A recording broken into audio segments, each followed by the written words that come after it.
Most people think studying 12 hours a day is about pushing your limits. It isn't. It's about removing the invisible friction your brain keeps reacting to all day without you noticing.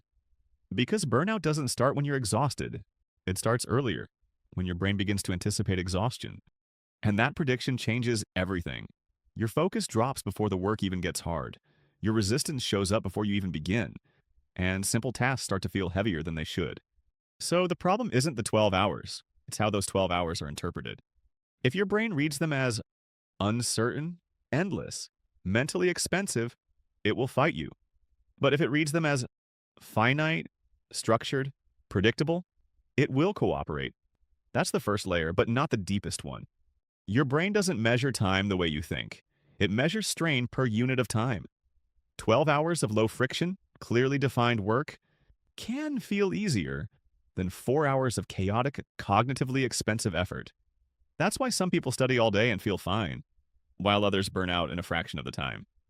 It's not capacity, it's load management, and load comes from three hidden sources: decision making, context switching, emotional resistance. If you don't control these, no schedule will save you. Let's break them. Decision making. Every time you ask, what should I study next? Should I take a break? Am I doing enough? You're spending cognitive energy, not on learning, but on managing the process. And that cost compounds, quietly, relentlessly. So advanced studying removes decisions before the day even starts. You don't sit down and think, you sit down and execute. Because a pre-decided plan doesn't just save time, it protects your mental bandwidth. Context switching? Your brain pays a penalty every time you shift focus. New subject, new format, new type of thinking. And the cost isn't immediate, which makes it dangerous. It shows up later as slower thinking, lower retention, and fatigue that doesn't feel earned, but accumulates anyway. So high-level studying minimizes switches, longer blocks, deeper immersion, fewer transitions. Not because variety is bad, but because constant switching is expensive. Emotional resistance. This is the layer most people never see. If a task feels unclear, too difficult, or mentally uncomfortable, your brain doesn't just slow down. It starts pushing back. Not loudly, but through micro-resistance. Checking your phone, rereading the same line, losing focus every few minutes. That's not laziness, that's friction. So advanced studying removes that friction before it appears. You break tasks down until they feel executable. Not impressive, not ambitious, executable. Now combine everything.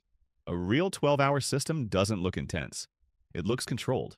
You wake up, and there's no decision to make. You already know what you'll study, in what order, for how long. Each block has a boundary, a beginning and end. Your brain doesn't see an endless day. It sees manageable segments. And between those segments, you recover properly. Not scrolling, not half resting, actual disengagement.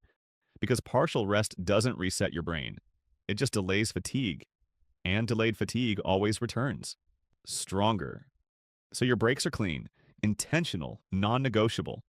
Now, the final layer, the one almost everyone gets wrong. You never finish empty. Most people stop when they're completely drained, and that creates a problem. Your brain encodes the entire day as too much, and the next day, it resists starting again. So you stop slightly early, not because you're weak, but because you're training your brain. You leave with a small reserve of energy, a sense of control, a clean ending. And that changes the prediction for tomorrow. Because your brain doesn't ask, can we do 12 hours again? It asks, was yesterday safe enough to repeat? If the answer is yes, resistance drops. And that's how long study hours become consistent. Not through force, but through design. So don't try to become someone who can study 12 hours.